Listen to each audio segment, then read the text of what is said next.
আচ্ছা, থাম্বনেল থেকে বুঝতেই পারছো যে দুটো মেন বিষয় ডিসকাশনের রয়েছে। এক হচ্ছে আমাদের ইন্ডিয়ান ন্যাশনাল টিম যে ইন্টার কন্টিনেন্টাল কাপ খেলবে সেপ্টেম্বর মাসে। 3 তারিখে রয়েছে মরিশাসের এগেনস্টে ম্যাচ, আর 9 তারিখে রয়েছে সিরিয়ার এগেনস্টে ম্যাচ। তো সেই দুটো ম্যাচের জন্য আমাদের একটা স্কোয়াড কিন্তু অ্যানাউন্সড হয়ে গেছে, 26 জনের একটা স্কোয়াড হয়েছে, এবং সেখানে খুব সারপ্রাইজিংলি বলে রাখা দরকার যে 7 জন প্লেয়ার রয়েছে মোহনবাগান থেকে, 5 জন প্লেয়ার রয়েছে ইস্টবেঙ্গল থেকে। মানে 26 জনের মধ্যে 12 জন প্লেয়ারই কিন্তু বাংলার দুই প্রধান থেকে। তো এটা একটা বিরাট বড় অ্যাচিভমেন্ট দুটো ক্লাবের কাছে, কিন্তু একটা বড় জায়গা যে সেই 12 জন প্লেয়ারের মধ্যে জাস্ট একজন প্লেয়ার কিন্তু বাঙালি প্লেয়ার। এবং অবশ্যই সেই 26 জনের স্কোয়াডের মধ্যে বেশ কিছু ইন্টারেস্টিং নাম রয়েছে, সেই নামগুলো কিন্তু মিসিং। কী কারণে, কী ব্যাপার না ব্যাপার, চোট না অন্য কোনো সমস্যা, সব কিছু নিয়ে কথা বলবো। আর তার পাশাপাশি আজকে সন্ধ্যে 7টা থেকে কিন্তু ইস্টবেঙ্গল নামছে কোয়ার্টার ফাইনালে শিলং লাজুংয়ের বিরুদ্ধে। শিলংয়ে খেলা হবে, তো সেই ম্যাচটা নিয়ে একদম ছোট্ট করে একটা প্রিভিউ। তো শুরু করা যাক। প্রথম বিষয়টা অবশ্যই আমাদের ন্যাশনাল টিম আপাতত প্রথমবারের মতো ম্যানুয়েল মার্কোস রোকা তার কোচিংয়ে নামতে চলেছে, এবং সেখানে 26 জনের একটা স্কোয়াড আজকে অফিসিয়ালি অ্যানাউন্সড হয়েছে। অবশ্যই প্রথমে সেই স্কোয়াডটার দিকে একটু চোখ বোলানো যাক, এবং চোখ বোলাতে বোলাতে আমরা মিসিংগুলো ধরতে পারবো। প্রথমে যদি গোলকিপার সেকশন দেখি, তাহলে সেখানে অবশ্যই গুরপ্রীত সিং সান্ধু আপাতত ইন্ডিয়ার ক্যাপ্টেন। এর সাথে অমরিন্দর সিং এবং প্রভসুকান সিং গিল। প্রভসুকান সিং গিলের সিলেকশন নিয়ে প্রশ্ন তোলার জায়গা নেই, কারণ একজন করে ইয়াং গোলকিপার নিশ্চিতভাবেই স্কোয়াডে দরকার। বাট এখানে কোথাও আমাদের একটা ফিলিং যে অমরিন্দর সিংয়ের জায়গাতে ভিসল কাইত ওই পজিশনটা ডিজার্ভ করতো, কারণ এমনভাবে গোলকিপিং সেকশন রাখা দরকার যে গুরপ্রীত সিং সান্ধু অলমোস্ট কেরিয়ারের প্রায় এন্ডে দাঁড়িয়ে রয়েছে। ভিজুয়াল কাইত হয়তো এর পরের জেনারেশনটাকে লিড করবে, এবং তারপরে অন্ততপক্ষে 5-7 বছর 8 বছর পরে আবার যে নতুন জেনারেশনটা আসবে, সেখানে হয়তো আমরা প্রভসুকান সিং গিল বা ওই বয়সী যে সমস্ত গোলকিপাররা রয়েছে তাদেরকে লিড করতে দেখব।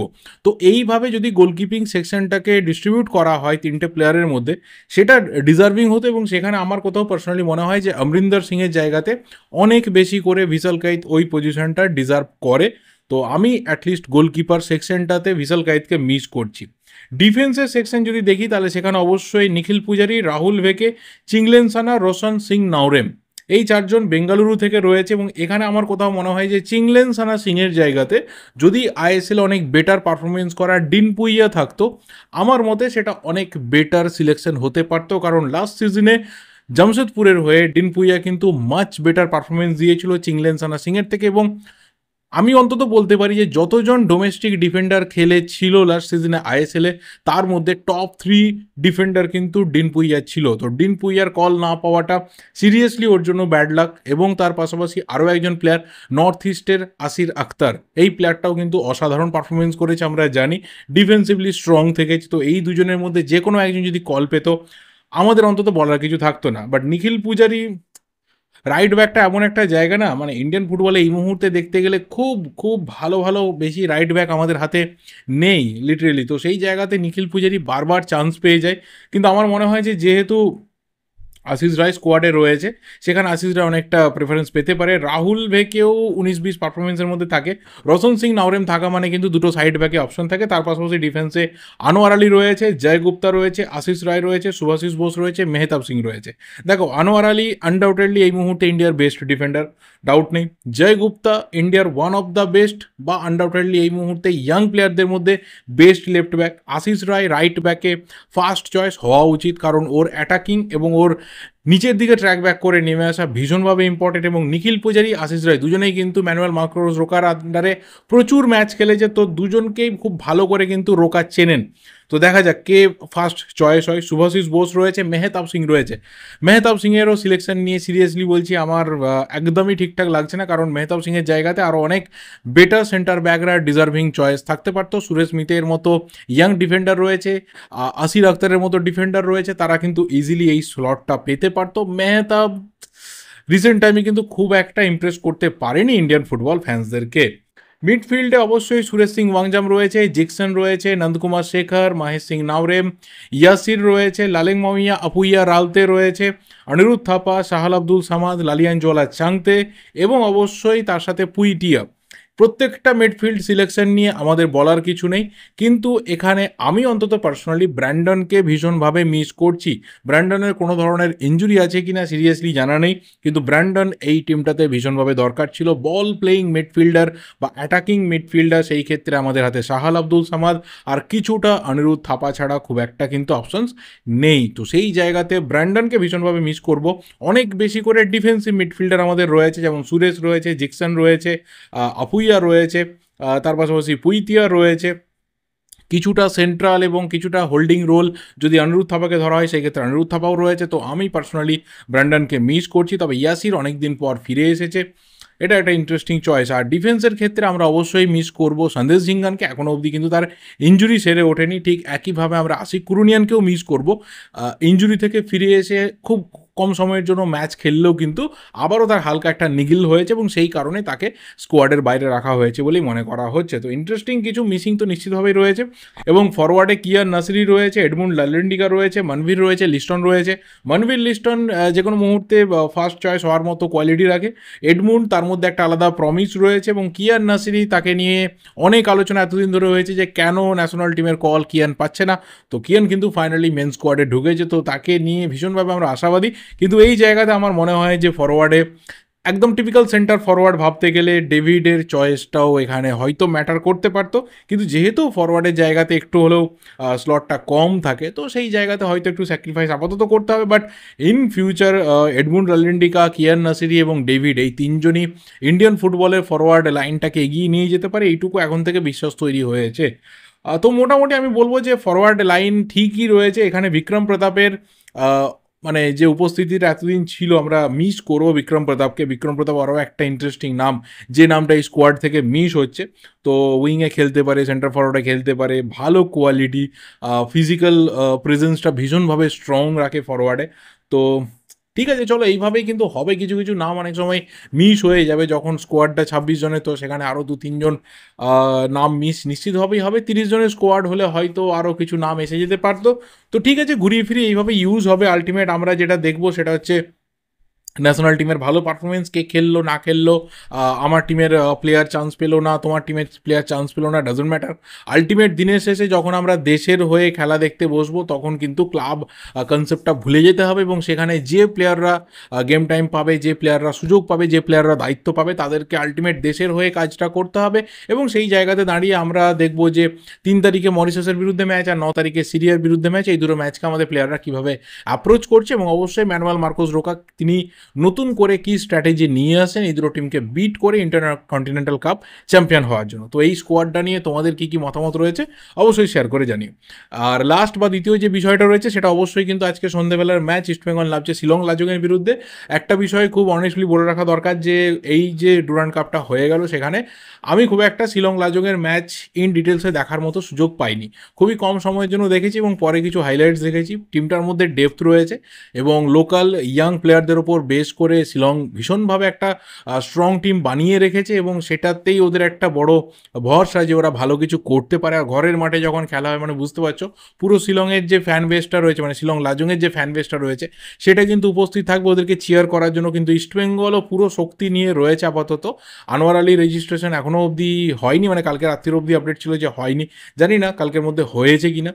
আর হেক্টর ইউসতো তো নিশ্চিতভাবে ফিচার্ড হচ্ছে না, একটা হেকটিক ডে কাটিয়ে এসে টিমের সাথে যোগ দিয়েছে। তো এই দুজনকে যদি ডিফেন্সিভলি ইস্টবেঙ্গল মিস করে, বাকি পুরো টিম কিন্তু এই মুহূর্তে রেডি রয়েছে।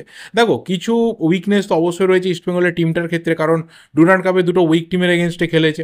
এএফসি চ্যাম্পিয়ন্স লিগ 2 এর কোয়ালিফিকেশন রাউন্ডে সেখানে একটা টাফ টিম ইস্টবেঙ্গল ফেস করেছে, এবং সেখানেই দেখা গেছে যে অ্যাকচুয়ালি পারফরমেন্সের বা প্লেয়ারদের যে স্ট্রেংথ বা কোয়ালিটি ডিফেন্সিভ জোনটাতে, সেটা ঠিক কতটা আপ ডাউন হয়ে যাচ্ছে। তো সেই জায়গাতে আমি বলবো যে পার্টিকুলার উইকনেসটা রয়েছে সেটা কিন্তু রয়েছে ওই ডিফেন্সিভ জোনটাতে, বিশেষ করে রাইট ব্যাকের জোনটাতে এবং তার সাথে রাইট সেন্টার ব্যাকের জোনটাতে।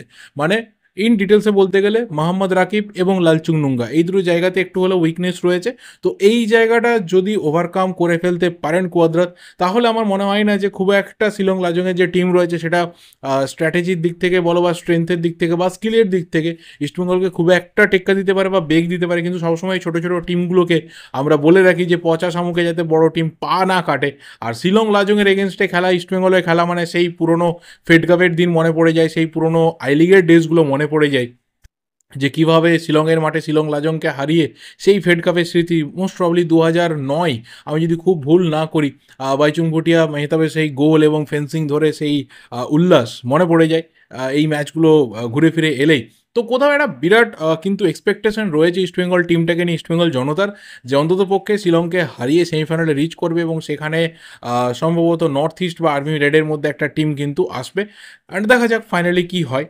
আর স্ট্রেংথের দিক থেকে আমার মনে হয় সব থেকে যে স্ট্রেংথটা রয়েছে সেটা আমরা পরিষ্কারভাবে ম্যাচগুলোতে বুঝতে পেরেছি, সেটা হচ্ছে অ্যাটাকিং মিডফিল্ড, সেন্ট্রাল মিডফিল্ড এবং ফরওয়ার্ডদের যে কম্বিনেশনটা, এটা ভীষণভাবে কিন্তু এই সিজনে ইমপ্রুভ করেছে ইস্টবেঙ্গল এবং সেটা আগামী দিনে আরও বেশি করে রেজাল্ট দিতে চলেছে। তো সেখানে সাউল ক্রেসপো, মাদি তালাল এবং ফরওয়ার্ডে ডেভিড হোক বা কখনো বেশিরভাগ সময়টাতে তোমার দিমান্তাকোস হোক, সেই জায়গাতে কিন্তু ইস্টবেঙ্গল অনেক বেশি করে অ্যাটাকিং ফুটবলটা খেলবে। এবং যদি বেস্ট 11 বা প্রবাবল লাইন আপের কথা বলি তাহলে অবশ্যই গোলে প্রভসিকন সিং গিল, চারজন ব্যাকে কিন্তু রাকিব, লালচুংনুঙ্গা, হিজাজি মাহের এবং মার্ক জোথানপুইয়া।